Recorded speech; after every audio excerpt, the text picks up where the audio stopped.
पीलीभीत जिले के कलीनगर तहसील क्षेत्र के गांव सिसैया में 3 दिनों से बाघ ताबड़तोड़ चहलकदमी मचा रहे। नदहा गांव में 3 दिन पूर्व बाघ ने एक आवारा सांड को अपना निवाला बना लिया था। उसके बाद दूसरे दिन सिसैया गांव में पहुंचकर 2 बकरियों को घायल कर दिया और 2 बकरियों को अपना निवाला बना लिया था। उसके बाद गाँव में शाम होते ही सन्नाटा पसर जाता है। लोग घरों में सही से रह भी नहीं पा रहे हैं और लोगों को अधिक से अधिक रात जागकर काटनी पड़ती है। खासकर वो लोग जो गांव की झोपड़ियों में और गांव के किनारे रहते हैं, उन लोगों को रातों रात नींद भी नहीं आती। ग्रामीणों की माने तो वन विभाग के द्वारा बाघ को पकड़ने का आश्वासन तो दिया गया, लेकिन बाघ को पकड़ने का कोई पुख्ता इंतजाम नहीं किया गया था। बस ऐसे ही खानापूर्ति कर बाघ को गाँव से दूर भगाने की कोशिशें लगातार जारी। सूत्रों के मुताबिक बाघ ने तीसरे दिन रामपुरा में जाकर अपना डेरा बना लिया।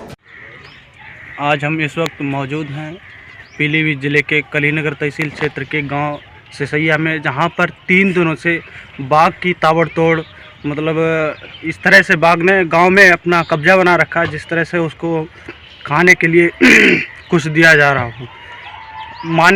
ग्रामीणों की माने तो यहाँ पर बाघ 3 दिन से लगातार अपनी चहलकदमी मचा रहा है, लेकिन वन विभाग की टीम यहाँ पर केवल खाना पूर्ति कर अपना कार्य कर रही है। अब हम जानेंगे इस सिसैया गांव के ग्राम प्रधान से क्या क्या समस्याएं आ रही हैं, लोगों को किस तरह से अपनी रात को गुजार रहे हैं।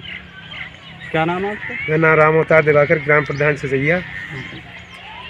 जी, बाघ की चहलकदमी मच रही, क्या लग रहा है आपको? बाघ आज से करीब 3 दिन पहले वहाँ नदाम था, तो वहाँ भी वन विभाग पुलिस वाले वहाँ गए थे। बांस भाग के वो इधर निकल आए, फिर उसने एक बाजार के लिए तोड़ दिया है नथुलाल मेनीराम खेत में।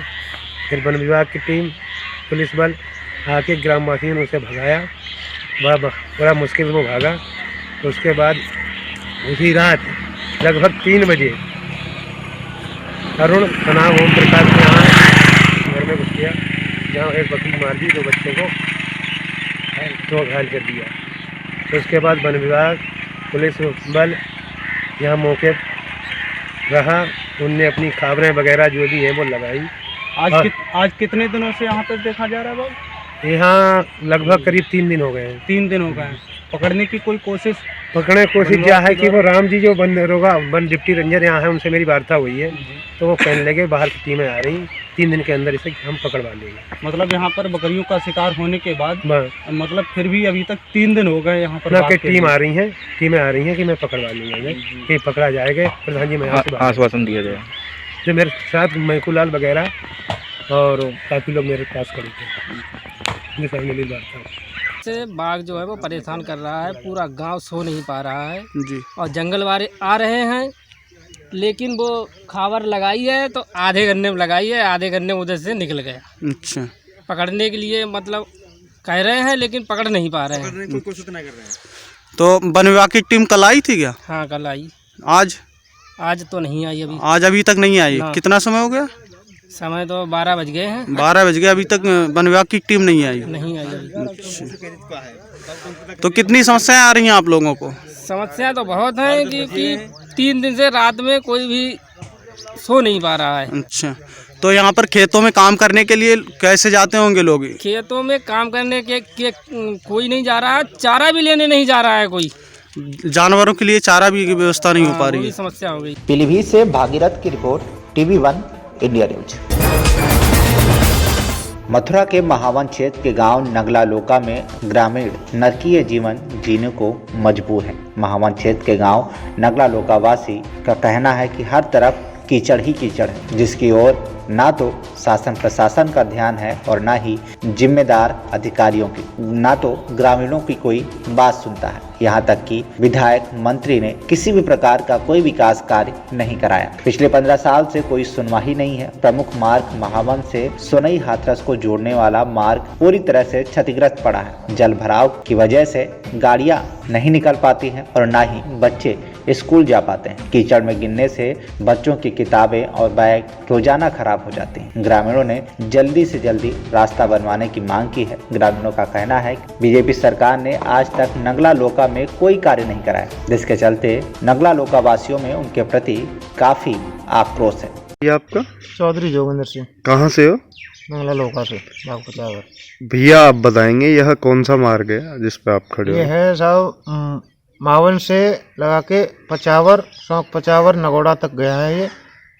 भैया कब से ये समस्या चली आ रही है, कब से ये रोड समस्या खराब है? साहब हमने तो ये जब से रोड बना है और दूसरी बार हमारे तरफ से ये बना ही नहीं है अभी तक, ठीक है ना।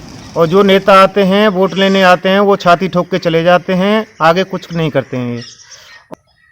ये पूरन प्रकाश भी बोल के गए थे कि मैं करवा दूंगा, ये करवा दूंगा, वो करवा दूंगा, कुछ नहीं किया है उन्होंने, है ना। और श्रीकांत शर्मा जी आए थे, उन्होंने भी मीटिंग जो ली थी कि भाई हमारा जिला है, हमारा ये है वो है, विद्युत में तो उन्होंने जोर लगा दिया परंतु ये रोड पे कोई जोर नहीं लगाया था। यानी कि बीजेपी के अभी तक किए हुए सारे वादे झूठे हैं आपके? हाँ झूठे हैं साहब। आपके गांव में बीजेपी ने कोई विकास कराया ही नहीं, सड़कों के मानने में मानना जाए तो। हम हमारे को तो विकास और कुछ नहीं चाहिए, हमारे को तो बस विकास ये चाहिए हमारा रोड बन जाए। हमारे बच्चे पढ़ने जाते हैं, हम कंधों पे बिठा के हम इनको पास करते हैं, कहीं नहीं हमारे को टाइम मिलता है तो वो गिर जाते हैं रोड पे, ठीक है ना। तो किताब कापी सारी बेकार हो जाती हैं, तो क्या करें, हम क्या कर सकते हैं इसमें। Thank you. क्या नाम है आपका? उदयपाल सिंह, कहाँ से हो? नाला लोका से। आप बताएंगे क्या समस्या है आपके गांव की? समस्या हमारे गांव में बहुत है, सारी रास्ता खराब है। आप ये जिस मार्ग पे खड़े हो यह कौन सा मार्ग है? ये पचावर से और खानेपुर चौराहे पे होकर के महावन गया है। यह प्रमुख मार्ग है आपका? हाँ प्रमुख ये है। ये कब से ये इस बदहाली में पड़ा हुआ है? ये 15-20 साल से ऐसे ही चल रहा है, वादा कर जाते हैं लोग, अब बन रहा है, अब ठेका हो गया, ये हो गया है। किन किन लोगों ने वादा किया आज तक आपसे? जो नेता आते हैं वही वादा कर वादा पूरन प्रकाशन करियो खूब। किन किन लोगों ने वादा किया नेता आपसे? लोग आते हैं वो सभी कह जाते हैं। लगभग क्या समस्या का सामना करना पड़ता है? पढ़ने जाते हैं उनको रुकावट आती है, बांध जाते हैं वो नहीं निकल पाते हैं, घोंटू घोंटू कीचड़ हो रही है सड़क पर, कोई रास्ता ही नहीं है। Thank you. नाम है आपका? मेरा नाम दिगंबर सिंह है, कहाँ से हो? नंगला लोका भाग पचावर से। क्या समस्या है आपके गांव की? ये जो कीचड़ भरी हुई है। समस्या बहुत जटिल है, यहाँ रास्ता भी नहीं है निकलने को, बहुत परेशान है। हाल में तो ये ओलों ने और इन्होंने बर्बाद कर दिया है और 15-20 साल से इस गांव की कोई सुनवाई नहीं हो रही। ये गांव तो बहुत पीछे है। यह मार्ग जो है कौन सा मार्ग है? ये पचावर से मावन के लिए रास्ता गया है, मेन रास्ता है ये रास्ते में न गाड़ी निकल सकती है, न बच्चे को स्कूल जाते हैं, बेचारे फटक खा जाते हैं, सब किताबें खराब हो जाती हैं। तो रोजाना बच्चों को निकलने में, पढ़ने वाले बच्चों को भी परेशानी का सामना करना पड़ रहा होगा बहुत ज्यादा। अच्छा, नेता आए, नेताओं ने क्या कहा, क्या कहना है? पूरन प्रकाश आए, वो आश्वासन दे के चले गए, 8 दिन में हो जाएगा, 15 दिन में हो जाएगा, आज तक कोई सुनवाई नहीं। ये तमाम नेता आए हैं। सुनने में आया श्रीकांत जी आए थे, उन्होंने कहा था कि मई 2019 तक हो जाएगा ये। फिर क्या हुआ है खूब उसका? सा मीटिंग भई जांटिया, खूब पब्लिक जुड़ी, पूरे गांव की सबके सामने कहा उन्होंने कि मैं इसको 15-20 दिन में बिल्कुल दंड करा दूंगा। आज तक दोबारा फिर लौट क्यों ना देखे भी आएगा, घाटों कैसो है रोज। अब क्या मांगे हैं आपकी? अरे मांग कहा साहब रास्ता हो जाए तो साहब सबके लिए है, ये तो आम रास्ता है, मैं कोई व्यक्तिगत अपने लिए थोड़ा ही मांग रहा हूँ। और नालियों की समस्या बताई जा रही है। हाँ नाली बहुत, की पूरी बहुत सबसे बड़ी परेशानी समस्या है यहाँ। अच्छा बताओ कि पानी कहाँ जाओगे घरने को? भाई नहा मत हुए, कपड़ा धो मत है, कि सुनो तू काम करते हैं, बासन धुलते हैं। अब ये पानी रोड पे आएगा तो सब घाटे तो होंगे ही, तो नाली बन जाए, पोखर है पास में, कोई ज़्यादा दूर नहीं है। क्या नाम है भैया आपका? मेरा नाम संतोष है, कहाँ से हो? नगला लोका से ही है। क्या समस्या है ये पानी के बारे में? आप समस्या बताएं। ये 3 साल हो गए इस रास्ते की, प्रशासन कोई सुध ही नहीं ले रहा है। 3 साल से आए दिन रोजाना कोई ना कोई मोटरसाइकिल वाला, साइकिल वाला गिरता रहता है। 3 साल हो गए यहाँ पानी भरे हुए। 3 साल से ये सड़क बिल्कुल खराब हो चुकी है, प्रशासन का इसके तो कोई ध्यान ही नहीं है। ये समस्या क्यों आ रही है? क्या नाली का लिए यहाँ पर निकास नहीं है पानी का? तो पानी का निकास है किधर? घरों में पानी चलता है, घर का पानी कहाँ जाए? रोड पे ही आएगा, रोड खराब हो रहा है। प्रधान से कहा कभी, क्या कहता है प्रधान और प्रमुख? प्रधान और प्रमुख और विधायक जी देखते नहीं है, सब देखते हैं इस रास्ते को। किसने नहीं देखा? ये मुख्य मार्ग है नगला लोका का। ये कहाँ से कहाँ को जोड़ता है? ये महावन से और सोनी तक जोड़ता है। ये प्रमुख मार्ग की ये बदहाली है। मथुरा से दीपक चौधरी की रिपोर्ट, TV1 इंडिया न्यूज। देश में धीरे धीरे बर्ड फ्लू का प्रकोप कहीं न कहीं बढ़ता जा रहा है, जिसकी वजह से लोगों में अब दहशत का माहौल देखने को मिल रहा है। जिसके चलते आपको बता दें कि बाराबंकी में एक बाग में दर्जनों कौवे मरे पड़े, जिसकी वजह से इलाके के ग्रामीणों में काफी दहशत का माहौल व्याप्त है। आपको बता दें कि बाराबंकी की कोतवाली बदोसराय के मुख्य चौराहा के पास सागौन की बाग में दर्जनों कौवे मरे पड़े, जिसकी वजह से आसपास के गांव में लोगों के अंदर बर्ड फ्लू के फैलने की दहशत फैल गई है। लोगों ने इसकी जानकारी तुरंत क्षेत्रीय वन अधिकारी को दिया। मौके पर पहुंची वन विभाग की टीम इस पूरे मामले की जाँच में जुटी है। यहाँ बाग में जो है कौवे मरे हुए की सूचना मिली है, कैसे क्या हुआ है ये? इसमें अभी हमको सूचना मिली थी कि बदोसरा चौराहे पर आराम होटल के पीछे सागौन के बाग है, उसमें काफ़ी मात्रा में कौवे मरे हुए पाए गए। तो उसका निरीक्षण हमने करके देखा तो उसमें लगभग 2 दर्जन कौवे मृत पाए गए। उसमें अभी डॉक्टर साहब को फ़ोन बुलाया है पशु चिकित्सा अधिकारी को, तो वो आ करके उसका कलेक्ट करके सैंपलिंग करके उसका पोस्टमार्टम करके उसको भोपाल में बिसरा इकट्ठ करके उसको भेजा जाएगा। उसके बाद वहाँ की रिपोर्ट आने के बाद कार्रवाई की जाएगी। बाराबंकी से संदीप तिवारी की रिपोर्ट, TV1 इंडिया न्यूज। खबर गोंडा से है, जहां पर खंड शिक्षा अधिकारी ओम प्रकाश पाल के निलंबन के विरोध में शिक्षकों ने BRC पर भारी संख्या में एकत्र होकर विरोध प्रदर्शन किया है। उनके साथ सम्मान बहाली की मांग की है। अध्यापकों ने निराधार शिकायत व गलत तथ्यों के आधार पर किए गए निलंबन के विरोध में प्रदर्शन कर आक्रोश व्यक्त किया है। ब्लॉक के कई संगठनों के शिक्षक, शिक्षिकाएं, शिक्षा मित्र एवं अनुदेशकों खंड शिक्षा अधिकारी ओम प्रकाश पाल निलंबन को निरस्त कर उन्हें ससम्मान बहाल करने की मांग कर रहे हैं। शिक्षक पदाधिकारियों और शिक्षकों ने बिना साक्ष्य के लगाए गए आरोपों को निराधार बताया। कहा कि इस तरह से षड्यंत्र पूर्वक कार्रवाई को गैर जरूरी है। इस मौके पर राष्ट्रीय शैक्षिक महासंघ के ब्लॉक अध्यक्ष डॉक्टर रामराज ने कहा कि खंड शिक्षा अधिकारी ओम प्रकाश पाल के उक्त प्रकरण के बाद इस ब्लॉक में ज्वाइनिंग की थी। ऐसे प्रकरण में उन्हें ऊपर आरोप लगाना पूर्णतः गलत है। मैं डॉक्टर रामराज, अध्यक्ष राष्ट्रीय शैक्षिक महासंघ इटिया थोक गोंडा, आज अपने शिक्षक साथी और शिक्षिका बहनों, शिक्षा मित्र और अनुदेशक सबके तरफ से मैं आपको बताना चाहता हूं कि यहां पर हमारे यहां जो खंड शिक्षा अधिकारी श्री ओम प्रकाश पाल जी हैं, जिनके ऊपर मीडिया के द्वारा हम लोगों को कल अवगत कराया गया या बताया गया कि उनके ऊपर तमाम तरह के आरोप लगाए गए हैं। उनके ऊपर 2-3 तरह का आरोप लगा, जिसमें ये हुआ है कि उन्होंने शिक्षक को ज्वाइनिंग और रिलीविंग के लिए रिश्वत की मांग करी थी। मैं आज आप लोगों को सभी की तरफ से ये बताना चाहता हूँ कि इंग्लिश मीडियम की ये ज्वाइनिंग का एक हिस्सा था, जिसमें 3 दिन का समय रखा गया था। 9 जुलाई सन 2019 को लेटर सबको डिस्ट्रीब्यूट किया गया था पंतनगर BSA कार्यालय से, और उसको 3 दिवस के अंदर लिखा हुआ है कि सबको अपने विद्यालय में कार्यभार ग्रहण करना है।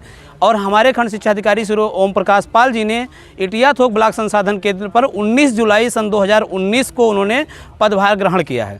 अगर कोई व्यक्ति 12 तारीख के बाद यहाँ पर 19 तारीख को उन्होंने ज्वाइन किया है, तो उसके लिए उनके ऊपर आरोप लगाना हमारे शिक्षक साथियों की नज़र में बिल्कुल गलत है। उनके ऊपर ये सारे आरोप बिल्कुल मिथ्या हैं, और मैं अपने साथियों की तरफ से, माननीय निदेशक महोदय से, शासन प्रशासन से और मुख्यमंत्री जी से मैं चाहूँगा कि आप लोग मीडिया के साथी वहाँ तक पहुँचाएँ कि इस मिथ्या दोषारोपण को हटाते हुए उनको ससम्मान ब्लॉक संसाधन केंद्र इटिया थोक पर उनको पुनः जो है ज्वाइनिंग अतिशीघ्र कराई जाए। अन्यथा ये शिक्षक तब तक आक्रोशित और लामबंद रहेंगे जब तक उनको ससम्मान यहाँ पर पुनः पदस्थापित नहीं किया जाएगा। धन्यवाद। जो कि बहुत ही निष्ठा और मेहनत के साथ अपने कार्य को संपादित करते हैं। जो भी सरकारी कार्य उनको सौंपे गए हैं उसका निर्वहन पूरी तन्मयता से कर रहे हैं। लेकिन यहाँ पर कुछ तथाकथित शिक्षकों के द्वारा एक सीधे साधे शिक्षक को बरगला कर उनके ऊपर 50,000 रुपये रिश्वत मांगने की बात कही गई।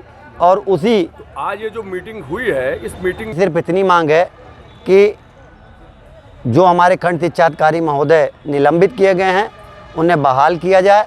बहाल करने के बाद में अगर उनका ट्रांसफ़र करना लाजमी है, क्योंकि ट्रांसफ़र सतत प्रक्रिया है और सरकारी सेवाओं में ट्रांसफ़र होना कोई बड़ी बात नहीं है, लिहाजा उनके ऊपर जो आरोप लगा है इस आरोप को ख़त्म करके उनका ट्रांसफ़र कर दिया जाए, हमें कोई आपत्ति नहीं। लेकिन आरोप का पटाक्षेप करना ज़रूरी है, बिना उसके हम लोग यहाँ पर संतुष्ट नहीं होंगे। लगभग क्या अनुमान है, कितनी संख्या में यहाँ शिक्षक उपस्थित हैं? अब आपने तो जैसा देखा ही है कि 200-250 अध्यापक आपके सामने आज यहाँ पर विराजमान थे, और उन्होंने अपनी भावनाओं से प्रशासन को, जिला बेसिक शिक्षा अधिकारी महोदय को, निदेशक तक अपनी बात को पहुँचाने का कार्य किया है कि यह जो कार्रवाई की गई है ये गलत है और इस कार्रवाई को ख़त्म करके उनका पुनः पदस्थापन इस इटिया थोक ब्लॉक में किया जाए। गोंडा से संजय मिश्रा की रिपोर्ट, TV1 इंडिया न्यूज।